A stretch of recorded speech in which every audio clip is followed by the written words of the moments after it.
और दूसरे पार्टी भी 1932 का बात करते हैं, नियोजन नीति का बात करते हैं, और सत्ता में आने के बाद क्या होता है, चेंज हो जाते हैं। जयराम मातो भी 1932 का बात कर रहे हैं, नियोजन नीति का बात कर रहे हैं। 2024 में टाइगर जयराम मातो सत्ता में आते हैं, तो क्या 1932 का मसला और नियोजन नीति का मसला दूसरों से हमारी तुलना बिल्कुल नहीं होगी। दूसरा पार्टी का कोई एक लीडर का हमको नाम बताइए जो 1 महीना से बीमार है, जो खांस रहा है और बेंगलोर बम्बई घूम रहा है। पूरे भारत की मैं बात करता हूँ, कौन सा है? चलिए मैं अपना रिपोर्ट दिखाता हूँ, हैदराबाद अस्पताल का रिपोर्ट दिखाता हूँ, कलकत्ता का रिपोर्ट दिखाता हूँ। 45 पन्नों में रिपोर्ट है। डॉक्टर का सीधा सलाह है कि यदि आप अपने सभाओं को कम नहीं करते हैं या सभाओं के बीच 10 मिनट में पानी नहीं पीते हैं तो आपको थ्रोट कैंसर होगा। कौन माइकल लाल पूरे झारखंड में है जो जान जोखिम में रख के सभा कर रहा है? दूसरे पार्टी से दूसरे नेताओं से हमारी तुलना नहीं होगी, नहीं हो सकती दूसरों से हमारी तुलना। हम जान जोखिम में रख के लोगों को जगाने निकले हैं। चलिए हमारा रिपोर्ट देखिए, हम अपना सारा मेडिकल रिपोर्ट दिखाएंगे। हैदराबाद का नाम अस्पताल का भूल रहे हैं, हैदराबाद का और कलकत्ता दोनों का हम रिपोर्ट दिखाएंगे। 45 पन्नों में रिपोर्ट है हमारा। लेकिन उसके बावजूद हम एक दिन बताइए हम थीर किए हैं, लगातार हम खांस रहे हैं, लगातार हम अपने सीने को ठोक ठोक के सभा कर रहे हैं, अपने पेट पे कभी हाथ रखते सभा करते हैं, कभी बीच बीच में माथों को ठोकते हैं। कौन ऐसा लीडर है बताइए? अगर एक उसको चीटी कांटा चुभता है ना, एक कांटा चुभता है तो 12 को डॉक्टर जग सकता है, एक कांटा चुभता है तो 12 दिन बेड रेस्ट करता है। इसलिए दूसरे लीडर से, दूसरे पार्टियों से हमारी कोई तुलना नहीं हो सकती है। हम जान जोखिम में रख के राज्य के लिए बदलाव चाहते हैं। अब देख सकते हैं, एक भी लीडर हमको दिखाइए। देखो नाक में अगर नाखून उखड़ता है ना, नाखून उखड़ता है वो 2 महीना बेड रेस्ट लेता है। अब देखे होंगे मेरा कमर में कनकनी था, कमर में बेल्ट लगा के ऐसे दोनों अपने साथियों को पकड़ के हम सभा करने गए हैं, आंदोलन करने गए हैं। इसलिए दूसरे पार्टी से, दूसरे नेताओं से हमारी तुलना नहीं हो सकती है। हमने अपना सर्वस्व निछावर कर दिया है। रिजल्ट क्या होगा हमें नहीं पता है, लेकिन मैंने अपना एक कतरा इस राज्य के हितार्थ के लिए कुर्बान करने का फैसला लिया है। चुनाव 2024 का सामने है था, लोकसभा चुनाव पहले आई, लेकिन जेबी केसेस अभी तक पार्टी जो बनाई है वो पार्टी की घोषणा नहीं की है। देखिए चूंकि पार्टी का नाम का भी घोषणा, पार्टी का नाम दिल्ली तक पहुंच चुका है और बहुत जल्द हमारे हाथों में पार्टी का नाम होगा। और चूंकि हम लोग थोड़ा सा भी नए सिरे से राजनीति कर रहे हैं, बहुत सारी चुनौतियां हैं, इसीलिए हम लोग अभी सार्वजनिक नहीं कर पा रहे हैं। चूंकि हमें लगता है कि जो लोग यहाँ पॉलिटिकली तौर पे स्ट्रांग है उनके सामने हम लोग कहीं ना कहीं अभी नौसिखिए हैं, तो वे लोग हमारे कहीं ना कहीं नौसिखिया जो है उस स्वभाव का भी फायदा उठा सकते हैं। इसलिए हम लोग कुछ चीजों को गोपनीय रखे हैं। 2024 में किन मुद्दों के लेकर टाइगर जयराम मातो चुनाव में उतरेंगे? सबसे पहले लोकसभा का चुनाव है, हमारा मुद्दा रहेगा विस्थापन, हमारा मुद्दा रहेगा पलायन, हमारा मुद्दा रहेगा इंसान की सबसे बड़ी संपत्ति को बचा के रखना है। उसकी सबसे बड़ी संपत्ति उसका जमीन का टुकड़ा होता है। नौकरी आप 30 साल करते हैं, बिजनेस 50 साल तक चलता है, फिर डाउन हो जाता है। लेकिन आपकी जो सबसे बड़ी एकमात्र संपत्ति है, जो चिरंजीवी न चिरन काल तक रहती है, अगर हमेशा जुग जुग तक रहती है, वो आपका जमीन का टुकड़ा ही होता है। तो उसकी चर्चा होगी सदन में। बेहतर तरीके से झारखंड के जो हालात हैं उनको रखा जाएगा, उन पर कानून बनाने के लिए सदन को सुझाव दिया जाएगा, उनसे अपील किया जाएगा। तो वो हमारे मुद्दे हैं। बड़ी बड़ी पूंजीपति पार्टियां है, देखा जाए तो जेबी केसेस एक नई पार्टी है, तो ऐसे पूंजीपति पार्टियों से जेबी केसेस की देखिए अब जनता तंग आ चुकी है, जनता जान चुकी है कि मुट्ठी भर लोग हाथों में देश है।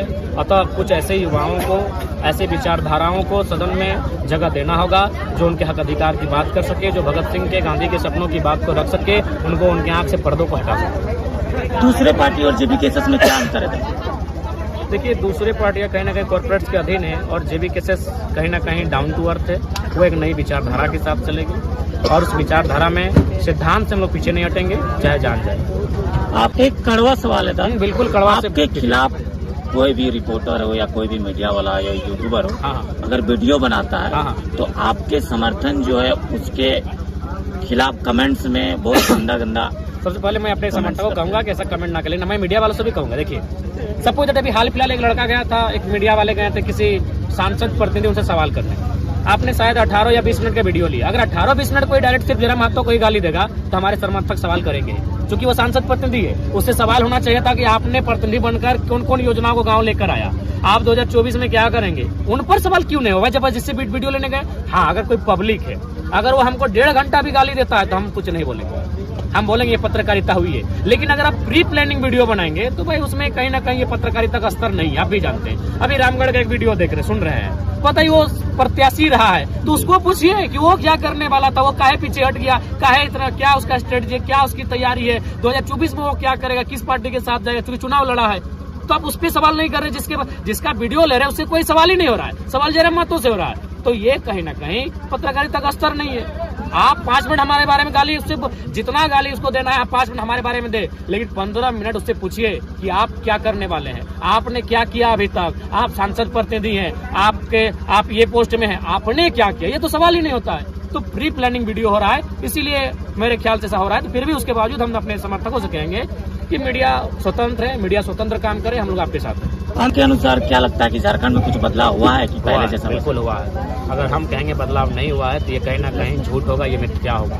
हुआ है, झारखंड में बहुत सारा बदलाव हुआ है, लेकिन झारखंड आज भी सुरक्षित नहीं है। हम बेंगलुरु गए, हम बम्बई गए, आप साथ गए थे ना, हम हैदराबाद गए, लेकिन वहाँ क्या है, अभी हम बेंगलुरु गए थे, उदाहरण देना चाहेंगे, वहाँ कंस्ट्रक्शन का काम हो रहा है, शायद वहाँ ओवरब्रिज बन रहा है। तो जैसे हमारे यहाँ सड़क बनता है, देखिए, कोई जमीन लीज में लेती है कंपनी, जो भी कंपनी का नाम है, जैसे अभी जीटी रोड बन रहा है, तो कहीं ना कहीं वो बगल में सड़क के किनारे एक जमीन लिया होगा, जहाँ अपना मटेरियल को आके जमा किया होगा, जहाँ मजदूरों के लिए घर बनाया होगा, पानी की व्यवस्था की होगी, और अपने जो मटेरियल से छड़ी है, गिट्टी है, जो भी सड़क बनने में लगता है, उस मटेरियल को जमा करके रखा होगा। मैं अपने गाँव का कहानी बता रहा हूँ, क्योंकि जीटी रोड के सामने मेरा गाँव है, हालांकि मेरे गाँव वालों ने जमीन दिया नहीं।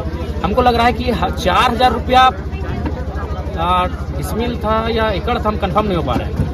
यानी अगर कुल मिला के अगर हमको देखा जाए तो एक आम व्यक्ति को पूरे साल भर के लिए बहुत कम राशि मिल रहा था। लेकिन हम जब बेंगलुरु गए तो उनसे पता किए तो बोला हम लोग को 1 महीना का जो देख रहे हैं, लगभग हमको लगता है, मेरे दिमाग में अगर आ रहा है तो शायद वो 20 एकड़ के आसपास, 15-20 एकड़ में फैला हुआ जमीन को लिया गया था। कुल महीना में 5 लाख रुपए व्यय करते हैं। लेकिन अगर झारखंड वही होता तो हमको लगता है वे लोग साल में 10 लाख 15 लाख व्यय करते हैं, उसको महीना में मिलता है। यानी किस प्रकार झारखंड को किस प्रकार मैंने दबाया जा रहा है, किस प्रकार सताया जा रहा है, तो इस बात की चर्चा दिल्ली में होनी चाहिए। और उसी मुद्दों के साथ बाकी पार्टियां इसलिए नहीं करेंगी क्योंकि वो कंपनी चंदा लेती है। अभी आज बात बताइए, किसने सीसीएल के खिलाफ बोला है, किसने बीसीएल के खिलाफ बोला है, किसने टाटा के खिलाफ बोला है, किस जयराम महतो जान हथेली में रख के बोला, क्यों? क्योंकि वो चंदा लेते हैं। तो इसलिए वो चंदा लेने के कारण, वो जो सिद्धांत उन्होंने बना लिया चंदा लेने का, उस कारण वो सही रह के भी सही नहीं रह पाएंगे, उन्हें गलत काम करना है। इसीलिए हम लोग चंदा का धंधा नहीं करेंगे, हम लोग सीधे जनता से जुड़ेंगे, मुद्दों के साथ जुड़ेंगे और हम लोग बेहतर करेंगे। जयराम महतो 2024 में सत्ता में आती है तो प्रवासी मजदूरों के लिए क्या कुछ ऐसा कीजिएगा ताकि जो दूसरे राज्य नहीं जाना पड़े और झारखंडियों को अपने रोजी रोजगार के लिए? जैसे भी हम दुग्धा क्षेत्र में, भले आपको हम कागज में नहीं प्रमाण दे पाएंगे, लेकिन कानों कान आप सुने होंगे कि जो भी विधायक क्षेत्र के होते हैं, जो भी सांसद होते हैं, उनका प्रत्येक या तो फैक्ट्री रहे, या तो कंपनी रहे, या तो जो जहाँ से काम हो रहा है वहाँ उनका 10 गो 15 गो हाजिरी बनता है। एकदम आप सभी जानते हैं, गांव का जो भी वर्कर है वो सबको पता है। हाजिरी किस लिए बनता है कि कोई काम नहीं कर रहा, लेकिन हाजिरी बनता है ताकि वो पेमेंट सीधा विधायक जी के खाते में जाएगा, वो पेमेंट सीधा सांसद जी के खाते में जाएगा। तो हम लोग वो काम नहीं करेंगे। अब मान के चलिए हमारे धनबाद बोकारो में लगभग 12,000 से ज्यादा कंपनियां हैं, छोटी मोटी सब मिला के। अगर एक कंपनी में विधायक जी का 10 गो है तो 10,000 गुना 10 यानी लगभग 1 लाख। 1 लाख मजदूर वहाँ इन्वॉल्व हो जाएंगे, सिर्फ अगर विधायक जी चंदा नहीं लेंगे तो। विधायक जी अगर फर्जी मैंने क्या बोलते हैं हाजिरी अगर अपने मजदूरों का वन नहीं बनाएंगे तो 1 लाख सृजन सिर्फ धनबाद बोकारो में होता है। तो ये सारी आइडियाज है हमारे पास, जो मुझे लगता है हम लोग बेहतर करेंगे। और सबसे बेहतर होगी कि हमारी एक आयोग बनेगी, 7-5 सदस्य की टीम बनाएंगे। उसको जो बाकी पड़ोसी राज्य है जो हाल ही फिलहाल 10-15 साल में ग्रोथ किए हैं, उनके हाल को जानने के लिए, उनकी तौर तरीकों को, उनकी बुनियादी ढांचाओं का अध्ययन करने के लिए भेजेंगे और एक रिपोर्ट वो हमारे पास सबमिट करेंगे, उसको हम लोग इम्प्लीमेंट करने का काम करेंगे। तुम्हें झारखंड वासियों को क्या संदेश देना चाहते हैं? झारखंड वासियों को यही संदेश देना चाहेंगे कि अभी नहीं तो कभी नहीं। आज जो व्यवस्था है झारखंड में आप देख सकते हैं, क्या नहीं लूटा। आप लैब टेक्नीशियन का रिजल्ट देख लें, आप जीएसएससी को देख लें, आप जेपीएससी को देख लें, आप हाल फिलहाल नगर पालिका का कुछ एग्जाम था उस रिजल्ट को देख लें। कहाँ बचा है, कहाँ? एक सेंटर में 60 को 70 को बच्चे पास कर रहे हैं सेटिंग से। ये झारखंड की व्यवस्थाएं हैं। ये बच्चे पढ़ने के लिए हजारीबाग जाते हैं, रांची जाते हैं, मैंने अपना गहना माँ गिरवी रख के भेजती है, पिताजी अपने बरद बैल को गिरवी रखकर बच्चा को पढ़ाने के लिए भेजता है। और क्या पता चलता है कि क्वेश्चन पेपर लीक हो चुका है, सिस्टम वहाँ का जो जितना भी सेंटर था मैंने एग्जाम सेंटर वो खरीदा जा चुका है। तो देख सकते हैं हम झारखंडी को हम क्या संदेश देंगे। न्यूज वाले जो लोकतंत्र का काम है आप लोग तो कर ही रहे हैं, आप तो चैनल के माध्यम से झारखंड को बता ही रहे हैं कि झारखंड में क्या हो रहा है। अब जाइए बिहार देखिए, अभी हाल ही फिलहाल बिहार सबसे ज्यादा सरकारी नौकरी देने में बिहारियों को समर्थ है, तो झारखंड क्यों नहीं? क्या कमियां है झारखंड के पास? क्या आपका सिलेबस क्या है? जाके देखिए जो हमारे स्थानीय भाषाओं के सिलेबस है उनमें क्या स्थिति है अभी, किस प्रकार से यहाँ मैंने यहाँ की नौकरियों को 10 लाख 5 लाख में बेचने का काम चल रहा है। तो हम ज्यादा संदेश देने की कोई हमें आवश्यकता नहीं है। झारखंडी अब समझ चुके हैं कि उनके साथ क्या हो रहा है। लास्ट सवाल था, जिस पर गांव-गांव में करते थे, लेकिन अब शहरों में किया जा रहा है, सड़कों पे उतर के किया जा रहा है, ऐसा क्यों? देखिए, मेरा भी मानना है कि हमारी जो भी झारखंड की संस्कृति और परंपराएं हैं वो अखड़ा में गांव में ही किया जाता है उसका, लेकिन चूंकि ये हमें करने की आवश्यकता इसलिए पड़ी कि ये जब दुनिया का ये सिस्टम है, भारत का भी देख लें, कभी इस देश में यूनानी आए, ईरानी आए, चंगेज आए, तुर्क आए, मुगल आए, अंग्रेज आए, और फाइनली जब अंग्रेज आए तो बहुत सारा जो कल्चरल डिस्टर्बेंस था उत्पन्न हुआ। यानी उसके बाद भी जो भारत की जो भूमि है वो भी कहीं ना कहीं विविधताओं की भूमि है। North India, waste India, south India, middle India, north east India, तो इस प्रकार से क्या है कि सबकी अपनी अपनी एक परंपरा है, सबकी अपनी एक संस्कृति है।